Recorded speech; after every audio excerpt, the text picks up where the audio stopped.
Persona 4 is a strange game. You move in with your uncle and cousin to live there for a year as your parents are living abroad. Your uncle's story is quite sad. He lost his wife in a hit-and-run accident some years ago and has been hunting for the culprit ever since. Due to his almost manic obsession over bringing the fugitive to justice, he neglects his young daughter Nanako. During your stay with the Jojimas, your uncle's story is but a small side story in the grand scheme of things. On your first day of school, a dead body appears. A killer is hiding somewhere in this town. During the game, you and your group of friends, of whom most almost fell victim to the murderer, hunt for him by going inside a world inside the television. You probably already noticed though, if you're watching this video. Needless to say, this will spoil the plot of Persona 4, so. Now, the mastermind, of course, is Adachi. He used an unsuspecting Namatame to do his bidding, and after deducing with the investigation team that Adachi is really the culprit, you move on to confront him, where he then tells you about his motives before fighting you. After you finish beating him, you then have to fight Ameno Sagiri, who is then revealed to possess Adachi, and of course is only an avatar of Izanami, the true mastermind behind the entire game. Now that's the normal ending, but you can choose to not tell your friends about Adachi. You then get the chance to meet up with him one last time. This is the ending that I want to take a close look at today.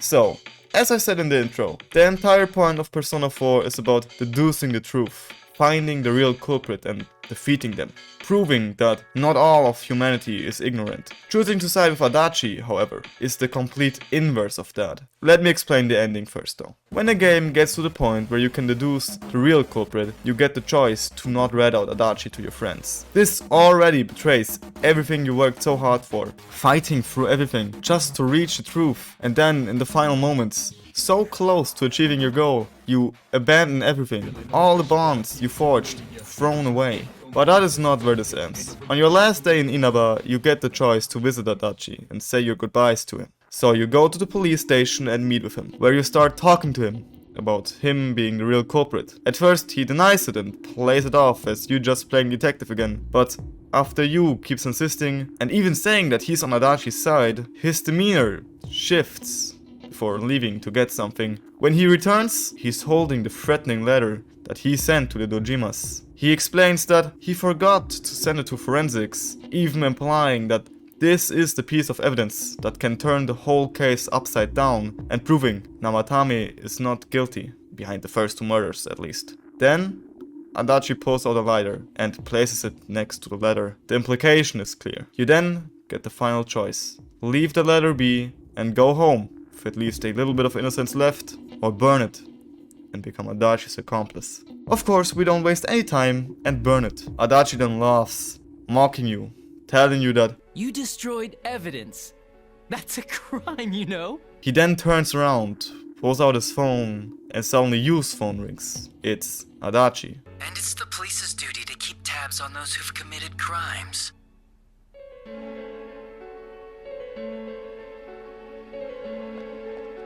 If you get calls from this number, you better pick up. There's no use changing your number. Don't underestimate the Japanese police.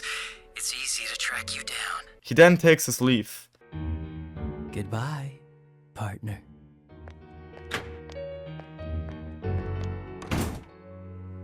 The next day, the TV displays a report about Namatame still denying his involvement with the first two victims.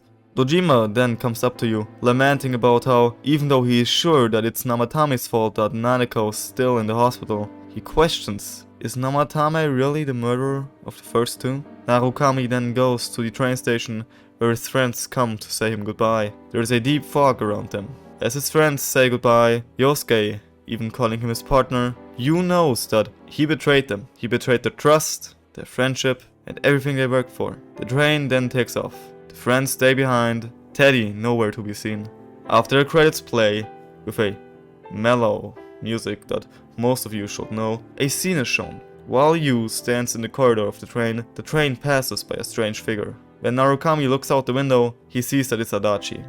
He clutches his cell phone before the train vanishes inside a tunnel.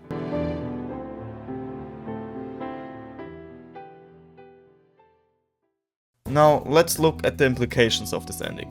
There are many things I could say, and I'll try to have them in order of the shorter things and then the bigger ones. Yu betrays his friends. Now this is quite obvious. The entire game you work together with the investigation team to reach out and grasp the truth, accomplishing many difficult tasks. Yet when everything falls into place and the case is about to be solved, Yu betrays everything.